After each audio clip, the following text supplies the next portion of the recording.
pessoal, tudo bem? Bem, conforme eu havia prometido, hoje eu tô gravando a parte 2 do vídeo a respeito de Naamã. Naamã, o comandante sírio, que é um personagem bíblico, né? Que, como eu disse no primeiro vídeo, tem muito a ensinar pra gente, né? Pela história de vida, né? A maneira como Deus entrou na vida dele, né? Então ele tem muito para ensinar pra gente, né? Porque como todo ser humano, ele tinha suas qualidades, mas tinha seus defeitos também, né? E Deus, em todo o seu amor, realizou uma grande cura na vida dele, né? A gente já comentou, né, que ele era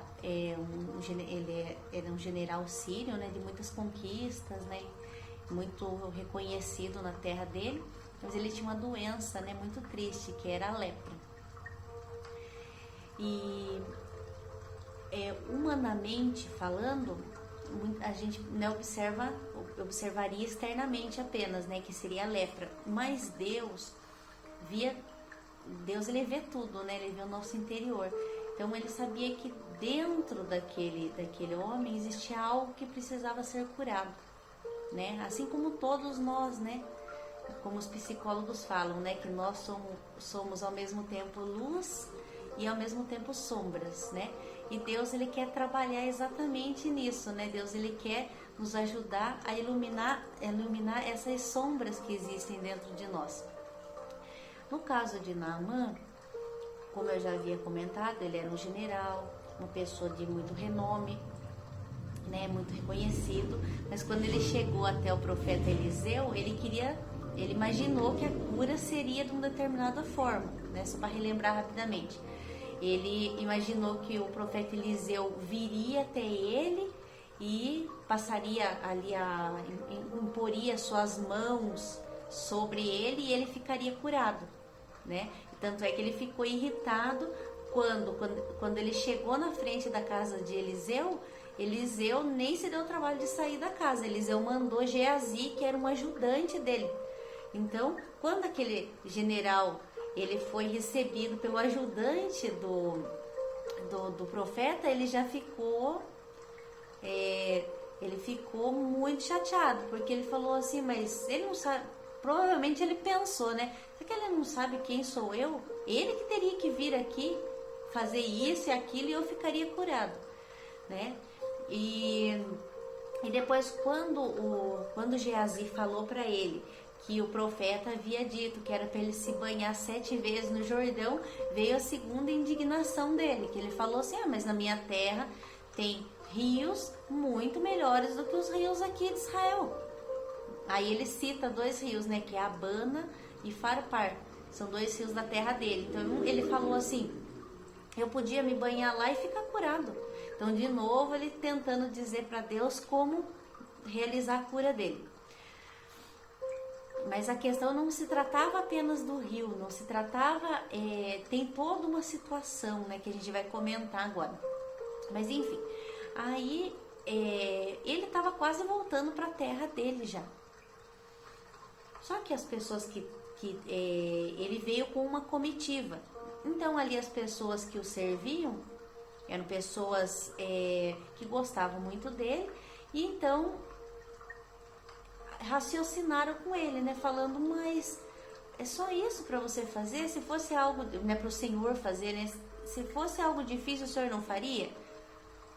Né, provavelmente faria. Então por que não fazer? O rio está aqui.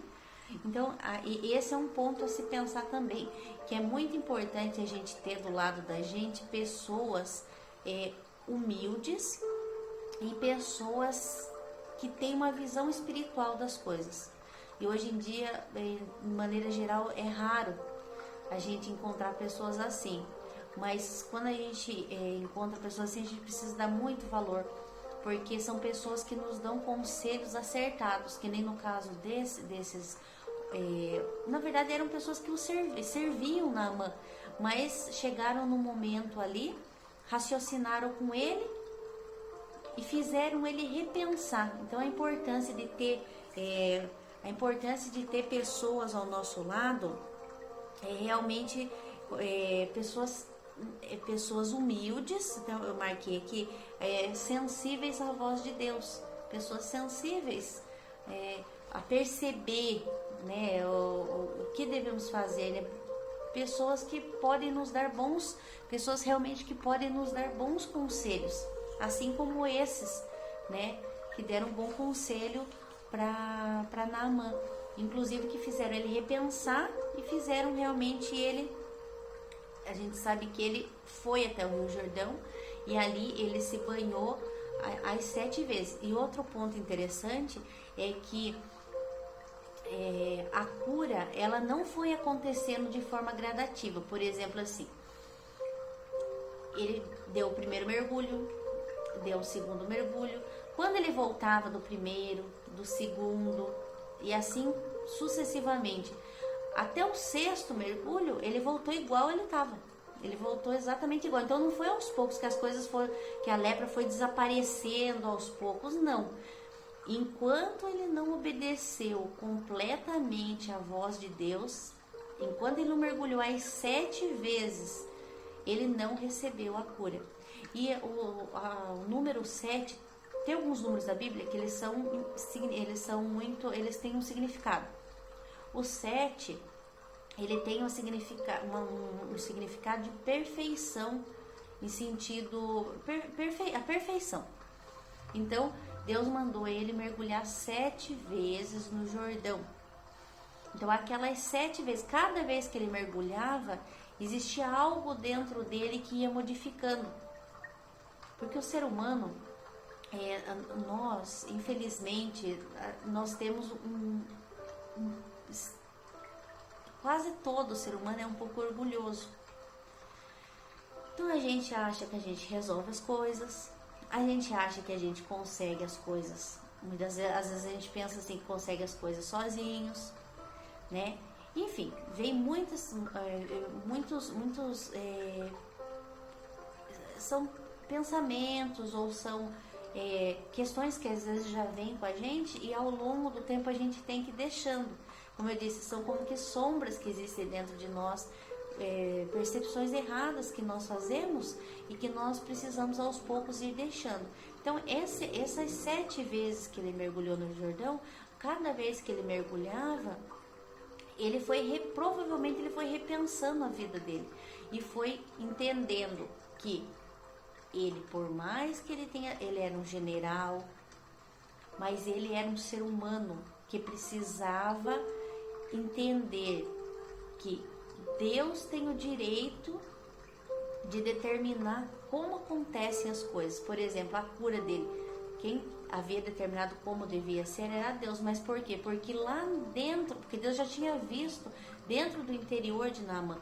Então Naamã, até por conta de toda a trajetória dele, da posição dele, ele era um homem orgulhoso, provavelmente um pouco arrogante também, até por conta como eu disse, às vezes o ser humano, quando ele tem muito poder na mão, às vezes a pessoa se perde um pouco, porque a pessoa não sabe administrar. Então esses detalhes a Bíblia não traz, mas ele era um homem orgulhoso, que queria determinar as coisas, que as coisas fossem da maneira dele. A gente viu isso, né, por ele querer determinar que o profeta viesse até ele, por determinar que queria determinar que a cura dele acontecesse no rio, dos rios da terra dele, que eram rios melhores, mais limpos e tal. Mas Deus queria ensinar uma grande lição para ele, que era exatamente a questão da humildade. A humildade. Ele só encontrou a cura quando ele se dispôs a fazer o que Deus havia mandado. E com cada um de nós não é diferente. Qual é a cura que nós precisamos? Nós sempre precisamos de cura. Mas qual é o processo que eu vou ter que passar para atingir essa cura? Porque o milagre ali foi a questão do desaparecimento da lepra. Foi, mas não foi só a lepra que desapareceu. Ali desapareceu também aquele homem orgulhoso. Dali em diante, o que renasceu, vamos dizer assim, foi um homem com um coração quebrantado, um coração que a Bíblia chama um coração quebrantado, um coração esmagado e um coração humilde. Humilde a ponto de reconhecer o quê? Se Deus não tivesse entrado na minha vida, essa cura jamais seria possível.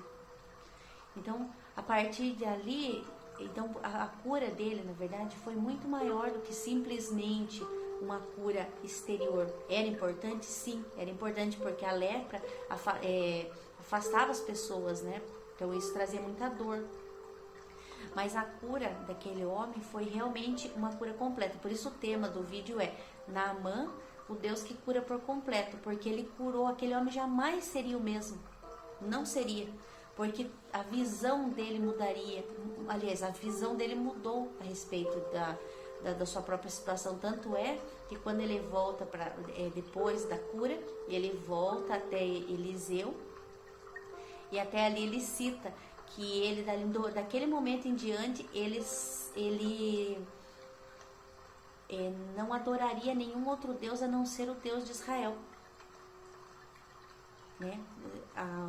Depois ele faz até uma ressalva no final, porque ele acompanhava o rei da Síria até o templo do Deus lá dele, mas ele falou que ele jamais adoraria mais aquele Deus, porque aquele era um Deus falso, né? O único Deus, ele reconheceu daquele momento em diante que o único Deus verdadeiro era o Deus de Israel, era o Deus que providenciou a cura daquele homem. E foi uma cura, como eu disse, foi uma cura completa que atingiu todas as áreas da sua vida. E quando Deus ele cura a vida da gente, exatamente dessa forma. Ele não faz curas superficiais, não. Ele faz curas realmente completas, que vão fazer uma real diferença na nossa vida, né? Bem, então ali só para destacar, Naamã ele encontrou a cura quando a cura, né, de Deus o encontrou, ou foi ao seu encontro, quando ele começou a desenvolver ou aceitou ser humilde e obediente. Então nós, como criações de Deus, temos que reconhecer que Deus ele tem o direito de estabelecer o caminho para nós. E Deus é tão amoroso, ele faz isso da melhor maneira possível. Quando a gente começa a ter um relacionamento a mais com Deus, a gente vê como ele nos ama, como a misericórdia dele é infinita, que nem a Bíblia fala que as misericórdias de Deus se renovam a cada manhã, né? Então, quando a gente começa a conhecer realmente Deus, é algo incrível. E e as curas em si, às vezes tem pessoas que falam, Deus demora para fazer às vezes tem pessoas que acham que Deus demora, que o tempo de Deus é demorado, mas na verdade, todos os dias eu escutei num vídeo isso, que somos nós que atrasamos o processo de Deus, atrasamos os milagres de Deus em nossa vida. Com o quê? Aí tem Naamã, né, para citar como exemplo, e podemos lembrar do que nós já fizemos também, ou ainda estamos fazendo. Resistência, questionamentos, dúvidas, falta de confiança e uma fé precária, uma fé que ainda é uma fé fraca, vamos dizer assim. Então temos que trabalhar isso. Então é isso, a gente acaba atrasando os processos de Deus na nossa vida. Depois a gente fala, Deus está demorando. Não. O que nós precisamos fazer? Nós precisamos nos entregar nas mãos de Deus para que o milagre realmente aconteça. Enquanto Naamã não mergulhou 7 vezes, não se entregou a Deus, o milagre dele não ocorreu. Enquanto ele não fez isso, enquanto ele não foi obediente, não foi... E como eu disse, a cada mergulho ele deixava ali um pouco da sua arrogância. Então, ele teve que reconhecer isso, né? E é isso. E para finalizar, eu queria fazer queria linkar isso com algo que aconteceu comigo, né? como né, a maioria de vocês sabe, né, que acompanha os meus vídeos, né, que eu saí, né, das Testemunhas de Jeová já faz algum tempo, né, e é importante eu dizer isso, que, como eu disse, todos nós temos um pouco de Naamã, né, e eu não sou diferente. E o que eu fiz? Quando eu saí da seita das Testemunhas de Jeová, eu fiquei muito machucada, eu fiquei muito mal, eu fiquei um tempo sem sentido, assim, na minha vida não tinha sentido mais, porque eu acreditei muito, eu sempre acreditei muito, muito naquela organização. Aí, quando enfim, eu acreditei muito, né, naquela religião, e depois, quando eu descobri que era mentira, meu mundo veio abaixo, né, e eu me quebrei em 1000 pedaços. Daí eu disse assim, eu falei, eu não quero mais saber de religião na minha vida. Eu falei, não quero. Eu falei, eu vou exercer espiritualidade e tudo mais, mas eu não quero religião mais. Eu falei assim, eu tava tão machucada, mas tão quebrada por dentro, que eu falei, eu não quero mais, não quero mais. Só que daí foi passando os meses, acho que uns 2 ou 3 meses, e eu tava sentindo um vazio dentro de mim. E a minha mãe com a minha avó, elas nessa época eles já tinham voltado para a igreja católica, e elas estavam frequentando também grupos de oração, orando por mim, enfim.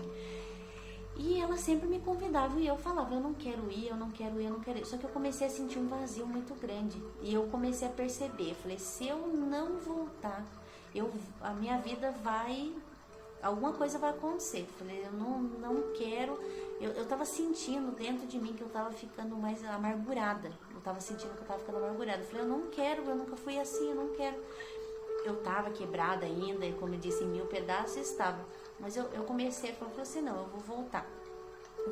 E aos poucos eu realmente fui voltando. Eu fui voltando. E como eu já comentei com vocês, quando eu voltei para a Igreja Católica, eu fui muito bem recebida por todos. Inclusive, quem me ajudou muito foi o Ministério de Música, né? Já comentei com vocês, né? Que é o Ministério lá do Gramadinho. E eles me ajudaram muito, a amizade de cada um deles me ajudou demais. Mas assim, o ponto que eu queria até comentar com vocês agora seria assim... enquanto eu estava perdida, eu estava perdida, mas ainda eu tinha um orgulho dentro de mim. Eu tinha um orgulho, eu também, até por conta de todas as doutrinas da Testemunha de Jeová, eu tinha medo. Eu falei, mas eu vou voltar mais para a Igreja Católica, mas a vida inteira lá na Testemunha de Jeová eles falaram que lá é Babilônia Grande. Eu falei, mas o que eu faço? Enfim, na minha cabeça veio 1000 coisas, né? Eu vou comentar mais com vocês, né, dessa transição minha para a Igreja Católica e tal, mas eu vou comentar mais algumas coisas, mas enfim, foi a melhor coisa que eu fiz na vida. Eu sempre falo que foi Deus que me atraiu até lá.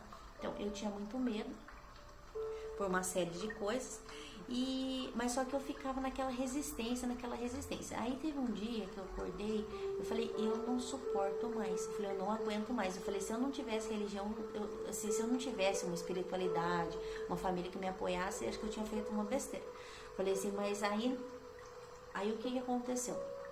Eu me ajoelhei diante de Deus, acho que foi a primeira vez que eu orei a Jesus mesmo. Que Deus já estava entendendo que o Pai, o Filho e o Espírito eram uma pessoa só, né? Parte da triunidade de Deus. Aí eu me ajoelhei e falei para Deus, para Jesus, eu falei, eu não suporto mais. Eu falei, eu não aguento mais, eu vou enlouquecer. Aí eu me ajoelhei e falei assim, Senhor, toma conta da minha vida. Eu falei, eu coloco minha vida em tuas mãos, o meu caminho em tuas mãos. Me direciona para onde eu tenho que ir, porque eu não aguento mais, eu vou enlouquecer. E eu tava me sentindo eu tava muito perdida, tá? Como eu disse, eu tava quebrada, estraçalhada por dentro. Mas Deus, com todo o seu amor, cuidou, me atraiu, como eu disse pra vocês, me atraiu a minha antiga fé, né? Que quando eu era criança eu era já católica. Então, assim, eu só tenho a agradecer a Deus de tudo que Ele fez por mim, mas enquanto que eu tinha o orgulho, até a gente brinca, né? A gente comenta às vezes o orgulho tejotiano, né? A gente é orgulhoso, a gente acha que enquanto eu estava lá no Testemunho de Jeová, eu sentia como se tivesse um mundo nas minhas costas, era um peso imenso, um peso imenso. Depois, quando eu voltei para a Igreja Católica, aos poucos eu fui me entregando a Deus e fui entregando toda a minha vida, fui pedindo perdão por tudo que eu tinha, né, pelos equívocos, por não ter adorado Jesus. Enfim, eu fui pedindo perdão e Deus foi me trazendo aquela cura, aquela paz. Mas eu precisei, como eu disse, passar pelo processo e largar a mão do orgulho. O meu orgulho foi quebrado de muitas maneiras. Tanto pela questão, como eu disse, como eu disse, eu tinha medo de voltar para a Igreja Católica por conta de tudo que eu tinha aprendido no Testemunho de Jeová. Hoje eu vejo que isso era uma besteira, mas estava lá na minha mente, porque eu tinha aprendido. E além disso, eu sempre quis resolver meus problemas sozinha. E enquanto tem grandes milagres, grandes coisas não acontecem se outras pessoas não estiverem pedindo junto com a gente. Que nem no caso da minha mãe e com a minha avó, que oraram muito por mim, fizeram orações. A minha mãe, minha avó, minha tia e outras pessoas fizeram orações, intercessões. Então, enquanto eu não passei pelo processo, enquanto meu coração realmente não foi quebrantado, eu não consegui viver esse milagre. Eu consegui viver depois que eu pude aos poucos ir me despindo desse orgulho que eu tinha de achar que eu consigo resolver as coisas sozinha. Não, a gente não consegue. Enquanto a gente não dobra o joelho e não fala: Senhor, eu entrego minha vida em tuas mãos, faz na minha vida o que o Senhor sabe o que é melhor para mim, me encaminha. Enfim, a gente tem que abrir, a gente tem que derramar, rasgar, como diz a Bíblia, rasgar o coração diante de Deus e deixar pessoas que estão ao nosso lado serem a nossa ajuda. E Deus será para nós amparo, será âncora, será... Ele realiza a cura de uma maneira completa. Uma forma tão completa que depois nós não vamos ser a mesma pessoa mais. Eu sou outra pessoa. Sou uma pessoa que hoje eu tenho uma confiança muito grande em Deus. A nossa fé a gente sempre tem que ir aprimorando. Mas eu sou muito grata e eu aprendi a ser muito mais humilde. Eu aprendi a ser... Lógico, é um processo, a gente sempre tem que melhorar, né? Mas eu deixei aquele orgulho tejotiano que eu tinha de achar que eu resolvo as coisas. Ou não, a gente não resolve. A gente é uma criação, né? Somos uma criação de Deus, somos filhos de Deus, né? Somos filhos e temos que deixar Ele ser nosso Pai. E o Pai, Ele ama, mas Ele repreende e Ele ensina também. Então, Deus quer nos ensinar muitas e muitas coisas, né? Só a gente deixar.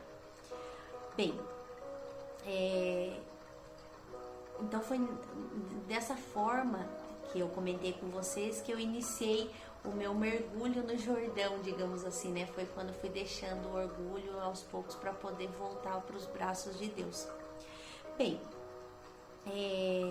agora a gente pode se perguntar, né? Quais são os meus 7 mergulhos? O que será que Deus espera de mim? Qual é a sombra que existe dentro de mim que Deus quer curar, né? Quais são os mergulhos, os 7 mergulhos que Deus deseja que eu dê, para que eu possa me transformar numa pessoa, vamos dizer assim, nos transformar em filhos amados de Deus, que realmente deixam que Ele, como Pai, cuide de nós, né? Bem, então é isso. Eu vou deixar essa última reflexão para vocês, tá? Quais são os 7 mergulhos que eu devo fazer como ser humano para alcançar um milagre ou alcançar algo, uma mudança interior em nós, ou para a gente deixar ser realmente filhos, porque Deus quer nos cuidar como Pai, mas vamos deixar realmente, vamos ser realmente esses filhos que Deus quer tanto, né? Que Ele ama cuidar de nós, só que nós precisamos deixar Ele fazer isso, tá bom? Bom, então Eu gostaria de finalizar com uma última frase aqui. Dizer que onde o Cristo habita, onde habita a triunidade de Deus, Deus Pai, Deus Filho e Deus Espírito Santo, ali os milagres acontecem. Bem, eu espero que vocês tenham gostado. Um super abraço para todos e logo a gente se vê, tá bom? Tchau, tchau.